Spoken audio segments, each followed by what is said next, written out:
તો શ્રી ઘનશ્યામ મહારાજની જય। તો ભક્તો, આપણે આ ચેનલમાં તમારું સ્વાગત છે। આજે આપણે શિક્ષાપત્રીના શ્લોક સાંભળવાના છે। તો આ શ્લોક પૂરેપૂરા સાંભળજો, જેથી આપણને પૂરેપૂરા પુણ્યની પ્રાપ્તિ થાય।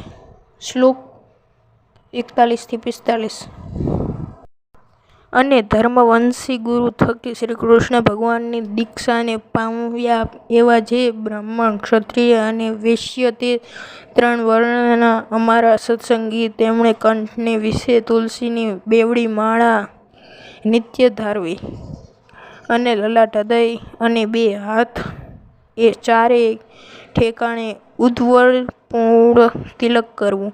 શ્લોક 42। અને તે તિલક જે તે ગોપીચંદનને કરીને કરવું, અથવા ભગવાનની પૂજા કરતા બાકી રહ્યું અને કેસર કુમકુમાદિકે યુક્ત એવું જે પ્રસાદી ચંદન તેણે કરીને તિલક કરવું। શ્લોક 43।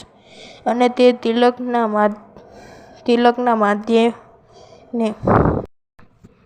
માધ્યાયને વિશે જ ગુળ એવો જે ચાંદલો તે જે તે ગોપીચંદન કરીને કરવો, અથવા રાધિકાજી અને લક્ષ્મીજી તેનું પ્રસાદી એવું જે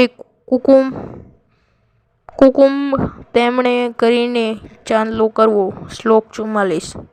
અને પોતાના ધર્મને વિશે રહ્યા અને શ્રી કૃષ્ણ ભગવાનના ભક્ત એવા જે સચ્છુદ્ર, તેમણે તો તુલસીની માળા અને ઉદ્વળપૂર્ણ તિલક જે બ્રાહ્મણ, ક્ષત્રિય, વૈશ્યની પીઠ ધારવા।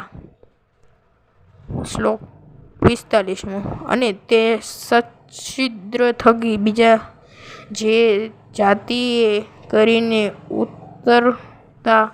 ઉતરતા એવા ભક્તજન, તેમણે તો ચંદનાદિક કાષ્ઠની જે બેવડી માળા તે ભગવાનની પ્રસાદી કરાવીને કંઠને વિશે ધારવી, અને લલાટને વિશે કેવળ ચાંદલો કરવો, પણ તિલક ન કરવું।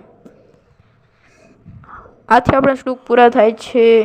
આપણે નવા વિડીયોમાં મળીશું। ત્યાં લગી બધાને જય સ્વામિનારાયણ।